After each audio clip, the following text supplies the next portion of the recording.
जैसा कि तारीफ में कहा गया है कि इस्म, फेल और हर्फ को जोड़कर जुमला बनाने का तरीक़ा मालूम हो।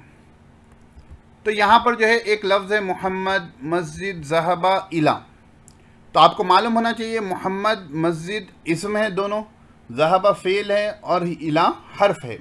क्योंकि आपने आसन नहव अव्वल पढ़ चुका है और मुमकिन है कोई अरबी किताब भी पढ़ी होगी थोड़ी बहुत, तो जो है इन जुमलों को मिलाकर, इन कलीमों को मिलाकर इस्म फेल हर्फ को कैसे जोड़ेंगे।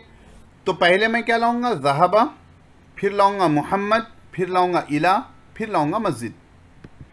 तो हो गया जुमला हमारा ज़हबा मुहम्मदुन इला मस्जिदिन, मोहम्मद मस्जिद गया। ज़हबा फेल, मुहम्मदुन फ़ाइल, इला हर्फ, मस्जिद मजरूर। ज़हबा मुहम्मदुन इला मस्जिदिन। दूसरी बात हमको क्या मालूम हुई कि हर कलीमे की एराबी हालत मालूम होती है। तो आप देखो इसमें जो है हर कलीमे की एराबी हालत आपको मालूम हुई है। जी, हर कलीमे की एराबी हालत मालूम हुई। ये तो फेल है आपका ज़हबा। मुहम्मदुन पर पेश आना आपको मालूम हुआ, मस्जिदिन पर ज़ेर आना मालूम हुआ। हालांकि हमने यहाँ मस्जिदुन लिखा था, लेकिन कलीमे में हरफ जर के बाद आने की वजह से इस पर ज़ेर आता है। ये बात हमको नहव में मालूम हुई है। पहले हिस्से में तो आपने तफसील पढ़ चुकी थी। अगर नहीं पढ़ी हो तो पहले हिस्से के मेरे दुरूस हैं, उनको आप ज़रूर समाअत फरमाएँ।